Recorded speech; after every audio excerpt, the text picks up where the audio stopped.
ગુજરાતમાં ભાદરવો ભરપૂર। ભાદરવામાં ભડાકા સાથે ગુજરાતની અંદર બે મોટા વરસાદી રાઉન્ડો કે જેમાં બહબહાટી સાથે અમુક વિસ્તારોમાં તો ખાન ખરાબી સર્જાશે, જેને લઈને ગુજરાતના અમુક ભાગોમાં લીલો દુષ્કાળ તો અમુક વિસ્તારોની અંદર મિત્રો અતિવૃષ્ટિના એધાનો।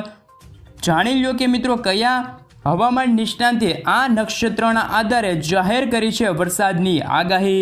તો બીજી તરફ થઈ જાઓ ગુજરાતવાસીઓ તૈયાર। આજે થઈ છે 1 સપ્ટેમ્બર અને રવિવાર રજાનો દિવસ। સાથે મિત્રો જો મિત્રો આજે તમે ઘરની બહાર ફરવા જવાનું નક્કી કરતા હોય તો ખાસ મિત્રો આ વિડીયોને સાંજ પડે એ પહેલાં અંત સુધી જાણી લેજો, કારણ કે અત્યારે તમે જોઈ શકો છો કે બંગાળના ઉપસાગરમાં સક્રિય બનેલું ડિપ્રેશન અત્યારે ગુજરાત ઉપર વાદળોનું ઝુંડ લાવી રહ્યું છે। જો કે મિત્રો રાત્રિથી જ આ વરસાદી વાદળોનું ઝુંડ અત્યારે ગુજરાતના દક્ષિણ ગુજરાત ભાગના પૂર્વ અને પૂર્વ ભાગના લાગુ પંથકો આવી ચૂક્યા છે, જેને લઈને મિત્રો ગુજરાત રાજ્યની અંદર મિત્રો આજે અતિ ભારે વરસાદનો રાઉન્ડ શરૂ થવા જઈ રહ્યો છે। તો આપણે જાણીશું કે આજે ગુજરાતના હવામાન અને ભારતીય હવામાન વિભાગ તરફથી ગુજરાતના કયા ભાગોની અંદર એલર્ટ આપી દેવામાં આવ્યા છે। આગામી દિવસોમાં મેપ તો મિત્રો બીજી તરફ હજુ પણ ચોમાસું અત્યારે મિત્રો ફરી એકવાર મૂડમાં આવી ગયું છે ને આ વર્ષે વરસાદની આગાહી અંબાલાલ પટેલે છે એ જાહેર કરી છે। અંબાલાલ પટેલે નવરાત્રિથી લઈને બીજી તરફ મિત્રો આવનારા નક્ષત્રો જેમાં હાથીઓ નક્ષત્ર, પૂર્વ ફાલ્ગુની બાદ ઉત્તર ફાલ્ગુની, ચિત્રા અને સ્વાતિ નક્ષત્રને લઈને અત્યારે છે તે મહત્વપૂર્ણ આગાહી આપી છે। નવરાત્રિમાં વરસાદની આગાહી અંબાલાલ પટેલે કરી છે। સાથે મિત્રો દિવાળીને લઈને પણ ચોમાસું છે તે માવઠાને લઈને પણ આગાહી અત્યારે દર્શાવવામાં આવી છે। એટલું જ નહીં મિત્રો ઓક્ટોબર અને નવેમ્બર મહિનાની અંદર પણ ચક્રવાતો આવી શકે તેવી અંબાલાલ પટેલે ફરી એકવાર આગાહી કરી છે। તમામ મિત્રો આપણે જાણીશું। મિત્રો અત્યારે જુઓ અમારી ચેનલ પર નવા આવ્યા હોય તો મિત્રો ખાસ કરીને ચેનલને સબસ્ક્રાઈબ કરી દેજો અને મિત્રો વિડીયોને છે તેને અંત સુધી જોતા રહેજો, જેથી મિત્રો હવામાનને લગતી તમામ અપડેટો આપને એક પછી એક મળી જાય। તો સૌથી પહેલાં આપણે જણાવી દઈએ કે મિત્રો ગુજરાત રાજ્યની અંદર ડીપ ડિપ્રેશનના ફોર્મમાં વરસાદી ભારેથી લઈને અતિ ભારે રાઉન્ડ છે તે ચાલી રહ્યા છે। આ રાઉન્ડો મિત્રો ગઈકાલે પૂર્ણ થઈ ગયો છે ને આસના નામનું વાવાઝોડું છે એ તમે જોઈ શકો કે દરિયાના કચ્છના કાંઠે રસાયું હતું ને એ અત્યારે ઓમાન દિશા તરફ છે, ઓમાન દેશ તરફ છે તે આગળ વધી રહ્યું છે ને આસના નામનું વાવાઝોડાને લઈને અત્યારે દિશાને લઈને મોટા ફેરફાર જોવા મળ્યા છે। જણાવી દઈએ કે મિત્રો બંગાળના ઉપસાગરમાં આ આસના નામના વાવાઝોડાના સર્ક્યુલેશન કરતાં પણ મોટી એક ભયંકર ડિપ્રેશન જેવી વરસાદી સિસ્ટમ અત્યારે ગુજરાતના વિસ્તારો સુધી લંબાયેલી જોવા મળી રહી છે અને હવે પછીની કલાકની અંદર મિત્રો આ સિસ્ટમ ઉત્તરીય અને પશ્ચિમની દિશા તરફ આગળ વધશે અને ગુજરાત રાજ્યની અંદર મિત્રો આજે સાંજ અથવા તો રાત્રિના સમયગાળાની આજુબાજુ જાણી લો કે ગુજરાતના કયા ભાગની અંદર શરૂ થશે વરસાદ। સાથે મિત્રો વરસાદના નવા રાઉન્ડને લઈને 5 સપ્ટેમ્બર સુધી તો આ વરસાદ ચાલે એવી શક્યતા છે। મિત્રો સાથે ગુજરાતના હવામાન વિભાગ અને ઇન્ડિયન મોન્સૂન ડિપાર્ટમેન્ટ તરફથી કયા ભાગમાં આજે હવામાન વરસાદને લઈને એલર્ટો જાહેર કરવામાં આવ્યા છે તેમની ઉપર નજર કરીએ તો ભારતીય મોસમ વિભાગ તરફથી આજે ભારતના તમામ રાજ્યોમાં ગુજરાત સહિત વરસાદના એલર્ટ મેપ છે એ જાહેર કરવામાં આવી રહ્યા છે, જેમાં મિત્રો બંગાળની ખાડીવાળી વરસાદી સિસ્ટમોના કારણે તમે જોઈ શકો છો કે અત્યારે હૈદરાબાદ, આંધ્રપ્રદેશ, ઓડિશા લાગુના વિસ્તારો ઉપર જોવા મળી રહી છે અને મિત્રો જેની અસરોના કારણે આજે હૈદરાબાદ, તેલંગાણા લાગુ વિસ્તારો છે એમાં અત્યંત ભારે પવનો છે તે અત્યારે ફૂંકાઈ રહેલા છે। આઈએમડી તરફથી રેડ એલર્ટ પણ જાહેર કરી દેવામાં આવ્યું છે। તો મિત્રો બીજી તરફ આજે ગુજરાતની અંદર મધ્ય પૂર્વ ગુજરાત લાગુ વિસ્તાર છે, દક્ષિણી ગુજરાતના ભાગોની અંદર મિત્રો ભારતીય મોસમ વિભાગ તરફથી ભારે વરસાદનું યલો એલર્ટનું સિગ્નલ છે એ જાહેર કરવામાં આવી રહ્યું છે। સાથે જ મિત્રો મધ્યપ્રદેશના વિસ્તારોમાં આજે ઓરેન્જ એલર્ટ, કર્ણાટક, આંધ્રપ્રદેશ સહિત વિસ્તારોમાં અતિ ભારે વરસાદને લઈને પણ અત્યારે ઓરેન્જ એલર્ટ છે એ જાહેર કરવામાં આવ્યા છે। તો મિત્રો બીજી તરફ પણ 2 સપ્ટેમ્બરના દિવસે પણ આ વરસાદી સિસ્ટમ સિસ્ટમ છે એ ગુજરાતની અંદર ઘણી નજીક આવેલી જોવા મળશે અને આ વરસાદી રાઉન્ડનો સાચો ખેલ તો હજી 2 તારીખે શરૂ થવા જઈ રહ્યો છે, જેમાં તમે જોઈ શકો છો કે મિત્રો ગુજરાત રાજ્યની અંદર દક્ષિણી ગુજરાત સાથે મધ્ય પૂર્વ ગુજરાતના વિસ્તારની અંદર વરસાદને લઈને આઈએમડી તરફથી મિત્રો અતિ ભારે વરસાદને લઈને ઓરેન્જ એલર્ટ છે એ જાહેર કરવામાં આવ્યું છે। તો મિત્રો બીજી તરફ આપણે વાત કરીએ તો ગુજરાતના જે કચ્છ અને સૌરાષ્ટ્રના વિસ્તારોમાં આવતીકાલે પણ યલો એલર્ટની ચેતવણી આઈએમડી તરફથી જાહેર કરવામાં આવી ગઈ છે। બીજી તરફ મિત્રો જો 3જી તારીખની અંદર જો નજર કરીએ તો મિત્રો ગુજરાતના જે મધ્ય પૂર્વ ગુજરાત છે, ઉત્તર ગુજરાત છે, દક્ષિણ ગુજરાતના જિલ્લાઓ છે, જેમાં અમદાવાદ, આણંદ, વડોદરા, સુરત, નવસારીથી લઈને ઉત્તરીય ગુજરાતના બનાસકાંઠા લાગુ વિસ્તારો સુધી સૌરાષ્ટ્રની અંદર મિત્રો ઓરેન્જ એલર્ટ છે, સાથે યલો એલર્ટના સિગ્નલો પણ જાહેર કરી દેવામાં આવ્યા છે। ખાસ કરીને મિત્રો 4 સપ્ટેમ્બરના દિવસે પણ વરસાદની ગતિવિધિમાં વધારો થતો જોવા મળશે, જેમાં તમે અત્યારે જોઈ શકો છો કે ગુજરાતની અંદર ઉત્તરીય ગુજરાત, મધ્ય ગુજરાત, દક્ષિણી ગુજરાતના વિસ્તારોમાં ઓરેન્જ એલર્ટ અને સૌરાષ્ટ્રની કચ્છની અંદર છે તે યલો એલર્ટ દર્શાવવામાં આવ્યું છે। આ જ રીતે મિત્રો રાજ્યની અંદર 5 સપ્ટેમ્બર સુધી વરસાદી રાઉન્ડ છે એ બંગાળની ખાડીમાં ચાલશે, જેમાં મિત્રો તમે 5મી તારીખનો પણ મેપ છે એ જોઈ શકો છો, જેમાં ગુજરાતની અંદર સમગ્ર ગુજરાતમાં ભારે વરસાદનું મિત્રો યલો એલર્ટ છે જાહેર કરવામાં આવેલું છે। તો મિત્રો આ સાથે જ આ વાવાઝોડાની અપડેટ આપણે બતાવી દઈએ તો અત્યારે આ વાવાઝોડું ઓમાન દરિયા સુધી લંબાઈ ચૂક્યું છે। ગુજરાતના કચ્છના દરિયાકાંઠે આ વાવાઝોડું બન્યા બાદ પશ્ચિમની દિશા તરફ ખૂબ જ ઝડપથી આગળ વધ્યું છે। અત્યારે આ વાવાઝોડું આ ભાગો ઉપર આવી પહોંચ્યું છે અને આવનારી કલાકોની અંદર એમની દિશાને લઈને મોટા બદલાવો થશે, જેમાં પણ આ વાવાઝોડું મિત્રો ઓમાન દેશ ઉપર ત્રાટકવાની આગાહી હતી, પરંતુ હવે પછી આવનારી 15 કલાકની અંદર આ વાવાઝોડું છે તે મિત્રો ધીમે ધીમે નબળું પડવાની શરૂઆત થઈ જશે।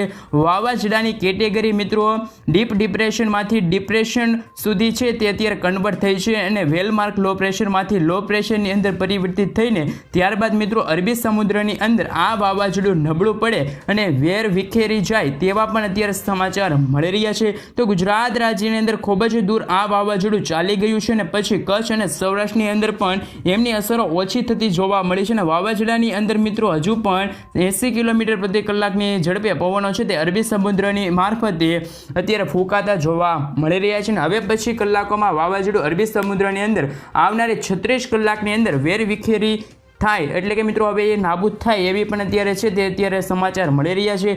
વાવાઝોડું મિત્રો કઈ રીતે આગામી કલાકોમાં આગળ વધી રહ્યું છે, ધીમે ધીમે આગળ વધીને દક્ષિણી દિશા ઉપર કન્વર્ટ થઈને ઓમાન તરફની દિશા તરફ નબળો પડતો જોવા મળ્યું છે। ખાસ કરીને મિત્રો જો આપણે વાત કરીએ તો આ લુપ્ત થતું વાવાઝોડું પણ અત્યારે જોઈ શકાય છે। બંગાળના ઉપસાગરવાળી વરસાદી સિસ્ટમ કે જે અત્યારે આંધ્રપ્રદેશ, ઓડિશાના કાંઠાના વિસ્તારોની ઉપર અત્યારે સક્રિય જોવા મળ્યું છે। આ વરસાદનું આ સિસ્ટમ છે એ કેન્દ્ર અત્યારે વિશાખાપટ્ટનમના આજુબાજુના પંથકોમાં જોવા મળી રહ્યું છે। આજે મિત્રો સિસ્ટમ તમે જોઈ શકો છો કે ઉત્તરીય પશ્ચિમની દિશા તરફ ધીમે ધીમે ભારતના જમીનના વિસ્તારો ઉપર આવતી જોવા મળી રહી છે। ભારતના જમીની વિસ્તારો ઉપર આ સિસ્ટમ આવ્યા બાદ ડિપ્રેશનમાંથી મિત્રો વેલમાર્ક લો પ્રેશરની અંદર કન્વર્ટ થઈ જશે અને મિત્રો જેને જોતા તમે જોઈ શકો છો કે ગુજરાત રાજ્યની અંદર આ સિસ્ટમની શક્યતા છે તે અત્યારે વધુ જોવા મળી રહી છે। ખાસ કરીને મિત્રો સાંજના સમયગાળા દરમિયાન ઘણા બધા એવા ભાગો છે ત્યાં આ વાવાઝોડાની અસર જોવા મળશે। બીજી તરફ ભારતના મધ્યપ્રદેશ સાથે તેલંગાણાથી લઈને ઓડિશાથી લઈને આંધ્રપ્રદેશ, હૈદરાબાદ સુધીના પંથકોની અંદર આજે ભારે વરસાદની આગાહી રહેલી છે, જેને જોતા મધ્યપ્રદેશના ઘણા પાડોશી રાજ્યોની અંદર પણ મિત્રો ભારે વરસાદની ગતિવિધિ શરૂ થયેલી જોવા મળી છે। બીજી તરફ મિત્રો 2 તારીખના દિવસે પણ વરસાદી રાઉન્ડ કે જેમાં ભારે વરસાદની શક્યતાઓ આવતીકાલે ગુજરાતમાં શરૂ થશે। હવામાન વિભાગ તરફથી ગુજરાતના પૂર્વ ગુજરાતના જે 3 જિલ્લાઓની અંદર ભારે વરસાદ પડ્યો ને એને લઈને મિત્રો યલો એલર્ટની ચેતવણી છે જાહેર કરવામાં આવી છે। આજે મિત્રો ગુજરાતના જે પૂર્વ ગુજરાતથી લઈને દક્ષિણ ગુજરાતના જે વિસ્તારો છે ત્યાં વરસાદી રાઉન્ડની શરૂઆત થશે અને હળવા મધ્યમ વરસાદ સાથે અમુક વિસ્તારોમાં ભારે વરસાદને લઈને એલર્ટ છે જાહેર કરવામાં આવ્યું છે। તો મિત્રો 2 સપ્ટેમ્બરના દિવસે પણ તમે જોઈ શકો છો મેપના આધારે જેમાં વરસાદી રાઉન્ડનો સાચો ખેલ હવે શરૂ થશે અને મિત્રો 2 તારીખના દિવસે ગુજરાતના જે મધ્ય પૂર્વ ગુજરાત સહિત દક્ષિણ ગુજરાતના જે સૌરાષ્ટ્રની અંદર પણ વરસાદની શક્યતા રહેશે। સાથે મિત્રો જેમાં તમે જોઈ શકો છો કે દક્ષિણી ગુજરાતના લાગુ વિસ્તારોમાં તમામ જિલ્લાઓમાં ભારે વરસાદની ચેતવણી છે, જેમાં ભરૂચ, નર્મદા જિલ્લાઓની અંદર તો અતિ ભારે વરસાદ ખાબકવાને લઈને હવામાન વિભાગ તરફથી પણ ઓરેન્જ એલર્ટ છે એ દર્શાવવામાં આવી રહ્યું છે। ખાસ કરીને મિત્રો બીજી તરફ તમે સૌરાષ્ટ્રના ભાવનગર, મધ્ય ગુજરાત, આણંદ, વડોદરા, ઉદયપુર, સુરત, ડાંગર, નવસારી, દમણ, દાદરાનગર હવેલી અને વલસાડ આટલા બધા પંથકોની અંદર મિત્રો અત્યારે બીજી તારીખના દિવસે પણ એલર્ટ છે એમની ચેતવણી રહેશે। તો મિત્રો આ સાથે 3 સપ્ટેમ્બરની પણ મેપ તમે જોઈ શકો છો, જેમાં બંગાળની ખાડીવાળું લો પ્રેશર ગુજરાતની અંદર ખૂબ જ નજીક આવી પહોંચ્યું છે અને 3 તારીખે ગુજરાતના ઘણા ભાગોની અંદર મિત્રો ભારે તો અમુક વિસ્તારોની અતિ ભારે વરસાદને લઈને આગાહી દર્શાવવામાં આવી છે, જેમાં તમે જોઈ શકો છો કે સૌરાષ્ટ્રના ઘણા જિલ્લાઓમાં, જેમાં રાજકોટ સુધી, સુરેન્દ્રનગર, અમરેલી, બોટાદ, ભાવનગર, તો મધ્ય ગુજરાતના જે તમામ જિલ્લાઓ છે જેમાં ખેડા, આણંદ, અમદાવાદ, પંચમહાલ, છોટાઉદેપુર, નર્મદાથી લઈને દક્ષિણી ગુજરાતના સુરત, નવસારી, તાપીના વિસ્તારોમાં ભારે વરસાદનો યલો એલર્ટ એટલે કે મિત્રો બીજી તરફ ભરૂચ, વડોદરાની અંદર પણ 3 તારીખના દિવસે અતિ ભારે વરસાદનું ઓરેન્જ એલર્ટ છે એ હવામાન વિભાગ તરફથી જાહેર કરવામાં આવ્યું છે। તો મિત્રો તમે જોઈ શકો છો કે 4 સપ્ટેમ્બરના દિવસે મેપની અંદર સૌરાષ્ટ્રના જે તમામ વિસ્તારોની અંદર મિત્રો એલર્ટ દર્શાવવામાં આવ્યું હતું, એમાં આણંદ, ભરૂચની અંદર પણ અત્યંત જેમાં અતિ ભારે વરસાદનું અનુમાન અને ઓરેન્જ એલર્ટ પણ આપવામાં આવી રહ્યું છે। તો બીજી તરફ મિત્રો 5 સપ્ટેમ્બરના દિવસે હવામાન વિભાગ તરફથી જાહેર કરવામાં આવેલા મેપની મદદથી તમે જોઈ શકો છો ઉત્તરીય ગુજરાતના તમામ જિલ્લાઓની અંદર મિત્રો એલર્ટ છે દર્શાવવામાં આવ્યું છે, જેમાં ભારે વરસાદની ચેતવણી રહેશે। આજથી શરૂ થનાર વરસાદી રાઉન્ડની અંદર આજે મિત્રો જાણી લો કે અત્યારે કે આજે પૂર્વ ગુજરાતના લાગુ દક્ષિણી ગુજરાતના જે વિસ્તારોમાંથી વરસાદની ગતિવિધિમાં તમે જોઈ શકો છો કે નર્મદા જિલ્લા હોય, વડોદરા જિલ્લા હોય, સાથે જ મિત્રો દાહોદ, પંચમહાલ, ગોધરા, છોટાઉદેપુર, મહીસાગર અને અરવલ્લી સુધીના જે ઉત્તરીય ગુજરાતના જે વિસ્તારો છે એને લઈને દક્ષિણી ગુજરાતના ડાંગ વિસ્તાર, તાપી વિસ્તાર, લાગુ વિસ્તારો છે ત્યાં વરસાદની શરૂઆત થશે અને જેમાં હળવા અને મધ્યમ વરસાદની શરૂઆત થવા જઈ રહી છે। પરંતુ મિત્રો બીજા દિવસે એટલે કે 2 સપ્ટેમ્બરના રોજ બંગાળની ખાડીની સિસ્ટમ નજીક આવશે અને જેમાં વરસાદી રાઉન્ડની શરૂઆત સાચી થશે અને બીજી તારીખે મિત્રો બપોરના સમયગાળા બાદ ત્યાં જોવા મળશે જેમાં વરસાદ, જેમાં તમે જોઈ શકો છો કે મધ્ય ગુજરાતના લાગુ વિસ્તાર છે વડોદરા, પંચમહાલ, છોટાઉદેપુર સાથે નર્મદા, તો મધ્ય ગુજરાતના અમદાવાદ, ગાંધીનગરથી લઈને સાબરકાંઠાથી લઈને પાલનપુર, મહેસાણા, મહીસાગર, અલવર, ગોધરા છે, છોટાઉદેપુર સુધીના જે પંથકોની અંદર મિત્રો ભારે તો અમુક વિસ્તારોમાં અતિ ભારે વરસાદ પણ થઈ શકે છે। તમે જોઈ શકો છો કે મિત્રો સૌરાષ્ટ્રની અંદર પણ ભાવનગર, બોટાદ, સુરેન્દ્રનગરના વિસ્તારોમાં વરસાદની ગતિવિધિ જોવા મળી શકે છે અને ખાસ મિત્રો વરસાદી રાઉન્ડના મુખ્ય દિવસોમાં 3 થી 4, 5 તારીખ છે એટલે કે મિત્રો આગામી 3 દિવસ સુધી ફરી એકવાર દક્ષિણી ગુજરાતના જે નવસારી લાગુ વિસ્તાર છે, વલસાડ લાગુ વિસ્તાર છે, ડાંગ લાગુ વિસ્તાર છે, સુરત લાગુ વિસ્તાર છે, ત્યાં અતિ ભારે વરસાદના એધાન છે એ દર્શાવવામાં આવી રહી છે। અમદાવાદથી લઈને મિત્રો ઉત્તર ગુજરાતના જે મહેસાણાથી લઈને અન્ય વિસ્તારોની અંદર ભારે વરસાદ ખાબકી શકે છે। તો બીજી તરફ 4 તારીખે પણ તમે જોઈ શકો છો કે અત્યારે મેપની અંદર મિત્રો બોટાદ લાગુ વિસ્તાર છે, આણંદ લાગુ વિસ્તાર છે, ખેડા છે, વડોદરા છે, ભરૂચ લાગુ વિસ્તાર છે, નર્મદા લાગુ વિસ્તારની અંદર પણ ભારેથી ભારે વરસાદની છે એ આગાહી વ્યક્ત કરવામાં આવી છે। સૌરાષ્ટ્રની અંદર પણ મિત્રો તમે વરસાદી રાઉન્ડની સૌથી વધારે ગતિવિધિ છે એ તમે જોઈ શકો છો, જેમાં મિત્રો બોટાદ, સુરેન્દ્રનગર સાથે જ મોરબી, રાજકોટથી લઈને ભાવનગર, અમરેલીના વિસ્તારોમાં વધુ જોવા મળી શકે છે। કચ્છની અંદર પણ અત્યારે આજુબાજુના લાગુ વિસ્તાર છે કચ્છમાં, તેમાં પણ ઉત્તરીય ભાગોની અંદર પણ અત્યારે મિત્રો તારીખો પ્રમાણે છે એ અત્યારે વરસાદને લઈને મહત્વપૂર્ણ આગાહી દર્શાવવામાં આવી છે। ખાસ કરીને 6 તારીખે પણ ભારેથી ભારે વરસાદ જોવા મળશે। આમ મિત્રો ગુજરાતમાં ફરી એકવાર વરસાદના નવા રાઉન્ડને લઈને સમગ્ર ગુજરાતમાં ફરીથી હળવાથી મધ્યમ વરસાદની આગાહી રહેલી છે। સૌરાષ્ટ્રમાં બોટાદ, અમરેલી, ભાવનગર લાગુ વિસ્તાર છે, સુરેન્દ્રનગર વિસ્તારમાં પણ છે વરસાદ, ખાસ કરીને કચ્છના લાગુ વિસ્તારમાં પણ આગામી થોડા દિવસોમાં વરસાદી સિસ્ટમનો નવો રાઉન્ડ જોવા મળી શકે છે। તો બીજી તરફ હવામાન નિષ્ણાત અંબાલાલ પટેલની પણ અત્યારે આગાહી છે તે અત્યારે લેટેસ્ટ આગાહી છે એ જાહેર કરવામાં આવી છે। અંબાલાલ પટેલે મિત્રો વરસાદને લઈને ફરી એકવાર ગુજરાત રાજ્યની અંદર નવી વરસાદી સક્રિય સિસ્ટમ છે તેમને લઈને 6 થી લઈને 10 સપ્ટેમ્બર વચ્ચે રાજ્યની અંદર ભારે વરસાદની સંભાવનાઓ અંબાલાલ પટેલ દ્વારા વ્યક્ત કરવામાં આવી છે। તો બીજી તરફ અંબાલાલ પટેલે લાંબા સમયની આગાહી કરતાં કહ્યું છે કે હવે રાજ્યની અંદર આવનારી નવરાત્રી દરમિયાન પણ હળવાથી ભારે વરસાદની છે તે અત્યારે સંભાવના રહેલી છે। 10 ઓક્ટોબરના આજુબાજુ ચિત્રા નક્ષત્રનો પ્રારંભ થશે અને ચિત્રા નક્ષત્રની અંદર પણ ગુજરાતમાં છૂટાછવાયેલા વિસ્તારોમાં ઘણા વિસ્તારોમાં સારો વરસાદના નોંધાતો હોય છે અને જેને લઈને નવરાત્રિની સાથે સાથે મિત્રો શિયાળામાં પણ કમોસમી માવઠા આ વર્ષ દરમિયાનની સંભાવના વ્યક્ત કરવામાં આવી છે. એવું કહ્યું છે કે ઓક્ટોબર મહિનામાં પણ સારો વરસાદ પડશે અને સપ્ટેમ્બર મહિનાના અંતમાં પેસિફિક મહાસાગરમાં લાનીનોની અસર છે તે જોવા મળશે અને ચોમાસું વિદાય લેતા હોય અને પવનો પણ ઉલટા જોવા મળી શકે છે, જેના કારણે દેશમાં લાનીનોની અસર કેટલી જોવા મળશે. અને આમ ઓક્ટોબર મહિનાથી ચક્રવાતો ઊભા થવાની સાથે શિયાળામાં આ વર્ષે માવઠા થવાની શક્યતાઓ પણ વધશે.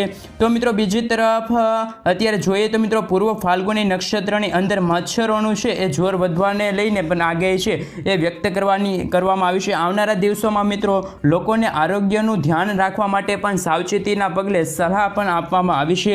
ચોમાસાના પૂર્વ ફાલ્ગુની નક્ષત્ર બેસી ગયાના આજે બીજો દિવસ થયો છે અને શરૂઆતના 3 દિવસની અંદર નક્ષત્રમાં જો વરસાદ ખાબકે તો આ વરસાદ છે તે સારો માનવામાં આવતો નથી અને ખેડૂતોના પાકોને છે એ અત્યારે નુકસાન પહોંચે એવા પણ અત્યારે છે તે અત્યારે કહેવતમાં કહેવામાં આવી રહ્યું છે. ખાસ કરીને મિત્રો ગુજરાત રાજ્યના અમુક વિસ્તારોમાં જેમાં વરસાદને લઈને અત્યારે ખેડૂતોના પાકની અંદર જીવાતો આવવાની પણ સંભાવના રહે છે. સાથે સાથે મિત્રો આપણે જાણીએ કે બીજી તરફ હવામાન નિષ્ણાંત કે જે રાજકોટ મોરબીના કંટારાને જણાવતા એવા એક કિશોર ભાઈ છે એ અત્યારે ભાદરવા મહિનાની અંદર ભરપૂર વરસાદને લઈને પણ એમને આગાહી છે એ વ્યક્ત કરી છે. મિત્રો તમને જણાવી દઈએ કે પૂર્વ ફાલ્ગુની નક્ષત્રના પ્રારંભ ઘોડાપુર અથવા તો ભારે વરસાદની સાથે સૂર્યનો નક્ષત્રમાં પ્રવેશ થઈ ચૂક્યો છે અને મિત્રો 13 સપ્ટેમ્બર સુધી આ નક્ષત્ર ચાલશે અને જેમાં 13 તારીખ સુધી મિત્રો ફાલ્ગુની નક્ષત્રનો પ્રારંભ રહેશે, જેમાં આજે ખાસ કરીને 6 સપ્ટેમ્બર પછી ગુજરાતમાં સાર્વત્રિક વરસાદને લઈને 1 અઠવાડિયા સુધી તેમણે અત્યારે ખૂબ જ પ્રમાણમાં આગાહી છે એ વ્યક્ત કરી છે, જેમાં દુષ્કાળની પણ ભીતિ આવી શકે છે. જેમને લઈને મિત્રો ઉત્તરીય ફાલ્ગુનીના નક્ષત્રનો પ્રારંભ આ વર્ષે હાથીના નક્ષત્રની સાથે થઈ ચૂક્યો છે, જેમાં મિત્રો ભારે વરસાદના યોગો બની રહ્યા છે. ખાસ કરીને મિત્રો તમને જણાવી દઈએ કે મિત્રો હાથી નક્ષત્ર 26 સપ્ટેમ્બરની આજુબાજુ મોરના વાહન સાથે બેસશે અને આ હાથીયા નક્ષત્રની અંદર પણ મેઘગર્જના સાથેનો ભારેથી અતિભારે વરસાદ પડશે, જેમાં તેમને ઉત્તર ફાલ્ગુનીના અંતના અને હાથિયા નક્ષત્રના શરૂઆતના દિવસોમાં ફરી બીજા એક વરસાદી રાઉન્ડ આવશે ને મિત્રો 2 વરસાદી રાઉન્ડ ભાદરવા મહિનાની અંદર જોવા મળશે. કડાકા ભડાકા સાથે વરસાદની શરૂઆત થશે અને વીજળીના પણ અત્યારે જોવા મળી શકે છે. નૈઋત્યના ચોમાસાની વિદાય હાથીના નક્ષત્રના રાજવાસથી થશે અને મિત્રો માવઠાની આગાહી પણ અત્યારે તેમને આગામી દિવસોમાં કરી રહી છે. એટલે મિત્રો આવનારા દિવસોની અંદર મિત્રો મહત્વપૂર્ણ આગાહી છે એમના દ્વારા દર્શાવવામાં આવી છે. હવે પછી મિત્રો નક્ષત્ર છે ઉત્તરીય ફાલ્ગુનીમાં હાથીયા નક્ષત્રના ચિત્ર અને સ્વાતિ નક્ષત્રની શરૂઆત થશે. હવામાન વિભાગ દ્વારા મિત્રો નવી અપડેટો હશે તમને ચેનલ તકે છે મળતી રહેશે. એટલે કે મિત્રો ખાસ કરીને આ ચેનલ પર તમે જોડાયા એ માટે આભાર છે. પરંતુ મિત્રો જો અત્યારે વધુ માહિતી પણ મેળવવામાં આવે તો અત્યારે પરેશભાઈ ગોસ્વામી દ્વારા પણ છે બીજા એક વરસાદના નવા રાઉન્ડ અંગે પણ અત્યારે છે એ આગાહી વ્યક્ત કરવામાં આવી છે, જેમાં મિત્રો એમને કહ્યું છે કે હવે ફરી એકવાર વરસાદી સિસ્ટમ છે તે ધીમે ધીમે વધશે. એટલે કે મિત્રો આવનાર 24 કલાકમાં ફરી વરસાદની સિસ્ટમ